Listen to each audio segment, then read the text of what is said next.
والدین کے ساتھ حسن سلوک کا حکم دیا ہے۔ وقضا ربک، اور تیرے رب کا حکم ہے یا فیصلہ ہے، اللہ تعبدوا الا ایاہ، اس کے سوا کسی اور کی عبادت نہ کرو، وبالوالدین احسانا، اور والدین کے ساتھ احسان کرو، اما یبلغن عندک الکبر احدہما، اگر ان دونوں میں سے کوئی ایک جو ہے وہ بڑھاپے کو پہنچ جائے، او کلاہما، یا دونوں ہی پہنچ جائیں، فلا تقل لہما اف، ان کو اف بھی نہ کہو، ولا تنہرہما، اور انہیں ڈانٹو بھی نہیں، وقل لہما قولا کریما، اور ان کے لیے اچھی بات جو ہے وہ کہو، نرم بات جو ہے وہ کہو۔ اللہ تبارک و تعالیٰ نے اپنی توحید کے بعد فوراً والدین کا تذکرہ کیا کہ ان کے ساتھ احسان کرو، نیکی کرو، اس لیے کہ اس کائنات میں اللہ کے بعد اگر کسی کا احسان بڑا ہو سکتا ہے تو وہ انسان کے اوپر اس کے والدین کا ہے۔ جیسے جیسے اللہ تعالیٰ کی نعمتیں اتمام کو پہنچتی ہیں، مکمل ہوتی ہیں، ایسے ہی والدین کے بھی احسانات، چاہے وہ اللہ کے عطا کردہ ہی ہیں، لیکن والدین کے بھی بہت زیادہ احسانات ہیں۔ اللہ نے انسان کو پیدا کیا تو ذریعہ والدین کو بنایا۔ اللہ تبارک و تعالیٰ نے انسان کو بولنے کی صلاحیت بخشی تو اس کا ذریعہ بھی استاذ جو ہے، پہلا مدرس اور پہلی مربیہ، وہ اس کے والدین کو جو ہے وہ بنایا، کہ والدین نے ہی اس کو بولنا جو ہے وہ سکھایا۔ اللہ نے اس کو کھڑے ہونے کی توفیق دی، لیکن ذریعہ بھی والدین کو بنایا۔ والدین نے اس کو سہارا دے کر جو ہے وہ کھڑا کیا، وہ اپنے پاؤں پہ کبھی کھڑا نہیں ہو سکتا تھا۔ اللہ تبارک و تعالیٰ نے اسے دنیا میں بھیجا تو بالکل برہنہ تھا، لباس کا انتظام تو اللہ نے ہی کیا ہے، لیکن اس کا ذریعہ والدین کو بنایا، انہوں نے اس کو لنگوٹ پہنایا، انہوں نے اس کو پیمپر لگایا، انہوں نے اس کو لباس جو ہے وہ پہنایا۔ الغرض کون کون سی نعمت یا کون کون سے احسان کا تذکرہ کیا جائے جو والدین نے اپنی اولاد پہ نہیں کیا ہے۔ اس وجہ سے اللہ تعالیٰ نے کہا، اے لوگو، اگر تمہارے والدین دونوں یا دونوں میں سے کوئی ایک بڑھاپے کو پہنچ جائیں تو انہیں اف بھی نہ کہو، ایسے بھی نہ کہو، کسی بات کے اوپر جو ہے وہ ان کے ساتھ ناراضگی کا اظہار بھی نہ کرو۔ ان کو ڈانٹنا یا ان کو گالی دینا یا ان کو مارنا تو بڑی دور کی بات ہے۔ اگر وہ کبھی زیادتی بھی کر لیں تو کوئی مسئلہ نہیں ہے، اس کو برداشت کر جاؤ۔ اول تو والدین زیادتی کرتے نہیں ہیں، وہ کسی نہ کسی مصلحت کے تحت، کسی فائدے کے تحت، آپ کے کسی مفاد ہی میں کوئی ایسی بات کہتے ہیں، لیکن اگر وہ کر بھی جائیں تو تب بھی کوئی مسئلہ نہیں ہے، ان کے احسانات کے مقابلے میں تھوڑی بہت زیادتی جو ہے وہ کوئی معنی نہیں رکھتی۔ بہرحال اس موضوع پہ جتنا بھی بولا جائے وہ کم ہے، لیکن انسان کو اپنے والدین کے ساتھ حسن سلوک کرنا چاہیے، بالخصوص بڑھاپے میں جا کر۔ بچپنے میں جیسے آپ والدین کے، میں والدین کا محتاج رہا ہوں، اسی طرح بڑھاپے میں ہمارے والدین ہمارے محتاج ہوتے ہیں، ان کو بھی ضرورت ہوتی ہے کہ ان کی رکھوالی جو ہے وہ رکھی جائے۔ اس لیے اللہ تعالیٰ نے درمیان والی مدت کو چھوڑ دیا، آخری مدت کا ذکر کیا کہ اب تمہاری ذمہ داری ہے ان کے ساتھ اچھا سلوک کرو۔ وَاخْفِضْ لَهُمَا جَنَاحَ الذُّلِّ، اپنے رحمت جو ہے وہ نرمی کا بازو جو ہے ان کے لیے جھکا دو، اطاعت کا اور فرما برداری کا بازو جو ہے ان کے لیے جھکا دو، من الرحمت، رحمت کے ساتھ، رحم دلی کرتے ہوئے، شفقت کرتے ہوئے، محبت کرتے ہوئے اپنی اطاعت اور فرما برداری کا بازو یا پر ان کے لیے جھکائے رکھیے، یعنی ان کی بات سنتے رہیے اور نرم لہجے کے ساتھ، نرم رویے کے ساتھ ان کے ساتھ سلوک کرتے رہیے۔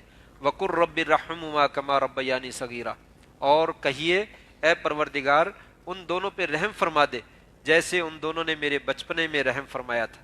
یہاں سے علماء نے کہا کل، یہ اللہ تعالیٰ کا صیغہ امر ہے، اور امر کا صیغہ عربی زبان میں فرضیت کے لیے آتا ہے، وجوب کے لیے آتا ہے، تو گویا کہ یہ دعا کرنا والدین کے حق میں انسان پر فرض ہے۔ کتنے انسان ہیں شاید انہوں نے اپنی ساری زندگی میں یہ دعا نہ پڑھی ہو، رب ارحمہما کما ربیانی صغیرہ، یہ اللہ تبارک و تعالیٰ کل کے صیغے سے کہہ رہے ہیں، تو یہ وجوب کے اوپر دلالت کرتی ہے کہ انسان کو جو ہے وہ اپنے والدین کو اپنی اس دعا کے اندر جو ہے وہ ضرور یاد رکھنا چاہیے۔ اور پچھلے درس میں نے ذکر کیا، کم از کم تشہد میں رب جعلنی مقیم الصلاۃ ومن ذریتی ربنا وتقبل دعا ربنا اغفر لی ولوالدی وللمؤمنین یوم یقوم الحساب، یہ دعا پڑھتا رہے، اس میں اپنے لیے بھی دعا ہو جائے گی، والدین کے لیے بھی ہو جائے گی اور اولاد کے لیے بھی ہو جائے گی، اور یہ کلمات بھی کہے جو اللہ نے کہے ہیں تو بہت معاملہ جو ہے وہ خوبصورت بن جائے گا۔ ربکم عالم بما فی نفوسکم، اللہ تبارک تعالیٰ تمہارا جو رب ہے وہ زیادہ جانتا ہے اس چیز کو جو تمہارے دلوں میں ہے،